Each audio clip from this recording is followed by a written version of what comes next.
Hi, everybody. My name is Daniel Baruch. I'm the Director of Global Energy Markets and Business Development at Ursa. My background is across global physical and financial energy markets. At Ursa, I'm focusing on leveraging our technological capabilities to provide transparency to opaque markets, as well as helping to create unique analytics. In the current state of the environment, it's quite difficult to know how and to what extent COVID-19 is impacting global markets. We'll take a look at our interactive dashboard here in a moment. This interactive dashboard that we created can be found on our website, and folks can filter through various activities related to global energy, industrial manufacturing activity, among others. I'll spotlight a few examples of how we're leveraging satellite radar to monitor global and regional economic and socioeconomic indicators as a gauge of the overall impact of COVID-19, predominantly focusing on inflection points around market activity. So I wanted to first take a deep dive into the global energy demand, which can serve as a proxy for how robust an overall economy is doing amidst the COVID-19 pandemic. We've experienced pretty unprecedented price declines in how low global oil prices have gone due to the coronavirus, but there are many different factors at play here. In particular, on the supply side, you had the OPEC production cut agreements that fell apart, as well as the Saudi-Russia price war. While on the demand side, you have global economic paralysis caused by COVID-19. So not only on top of the market being flooded with additional supply of oil, now you also have significant demand curtailment because nobody's traveling. Airplanes, for the most part, are grounded. People aren't out there engaging in their normal activity due to various lockdowns. So you couple the supply shock with the demand shock, and it's essentially been the worst case scenario for global oil markets. But that particular combination of these factors has actually resulted in storage being, in particular, in the spotlight. And we all know that the energy markets are relatively notoriously opaque.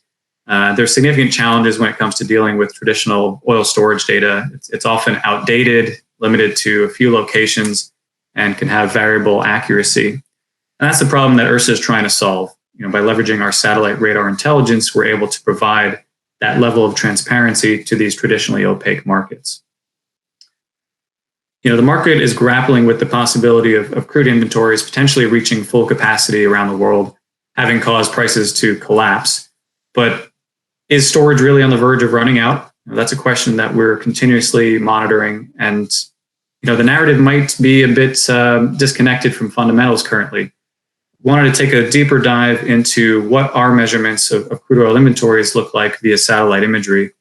And by aggregating a collection of data from radar satellites around the world, we're able to take direct measurements of tank and terminal capacity utilization to get a pulse of over 4 billion barrels of floating roof crude oil storage globally every single week. And the heat map that you see in front of you here shows a high-level global pulse of abnormal levels of activity in terms of storage. Right now, we've seen global inventories rising rapidly to the highest level that we've ever seen since we began monitoring back in 2018. What we did here in this particular dashboard is we wanted to look at inventories by country and calculated for each country where capacity utilization was relative to one standard deviation above or below the mean. Again, that's represented here by the low and high categories. We also ranked each of the countries by materiality in terms of how much storage they have in that particular country. So you'll notice as of April 30th, and again, you can scroll through and see various historical trends, but as of April 30th, it's a relatively mixed picture. Overall, storage isn't 95% utilized. It's that idea of storage running out on an international basis or is close to running out isn't necessarily consistent with the overall fundamentals. So if you take a look at just the categories, just the countries that fall into the high category, aka those countries that capacity utilization is higher than one standard deviation above its mean, you get a clearer view of what countries were hardest hit by COVID-19 in terms of overall energy demand. And the countries that jump out are in particular the US, MENA, as well as China. These countries overall have seen pretty unprecedented builds or increases in oil storage as of late. And that reduction in energy demand overall has led to a slowdown in refinery activity. So subsequently, you see a rise in those countries' crude oil inventories. However, China's oil inventories appear to be turning a corner, recently leveling off. Refinery demand has been picking up. And that rebound in energy demand, combined with some other signs of industrial activity restarting that I'll mention in a few moments, gives some cautious optimism to China's overall economic rebound. I want to take a deeper dive into China, in particular, if there are any insights that may be shared of what might be coming next. So we know that China imposed sweeping restrictions aimed at stopping the spread of the coronavirus. Overall, people stopped driving, factories closed. We know pollution declined as a result of declined economic activity. But in particular, as you can see in this chart in front of you, refinery demand plunged significantly January through March, again, to lowest levels that we've seen in almost 2 years. Recently, we've seen indications of refineries coming back online and increasing refinery runs as of late March and throughout all of April, again, suggesting an early signal of a return to normal energy demand levels. Taking a historical look at China's inventories, you can see they grew significantly in early 2020 as China was getting hit hardest by the virus. But recently that trend is reversing. And we wanted to spotlight the Shandong province in particular, which is home to most of China's independent or teapot refiners, as they're known. You can see 14 straight weeks through mid-March of inventories rising, which is unprecedented. But that trend has actually since reversed.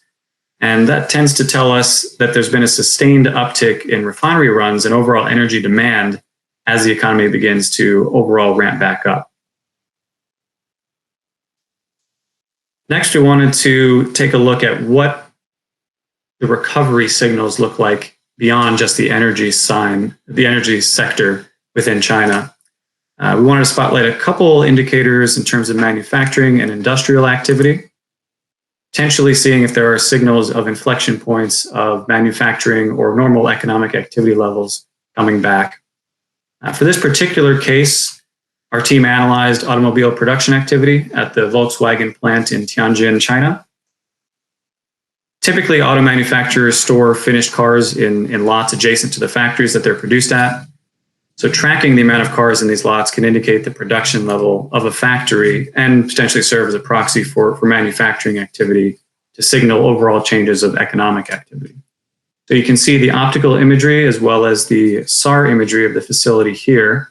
The area outlined in red is the parking lot next to the manufacturing plant, and the presence of more bright or white areas indicates that there's greater SAR energy, which means there are more cars present in this particular parking lot.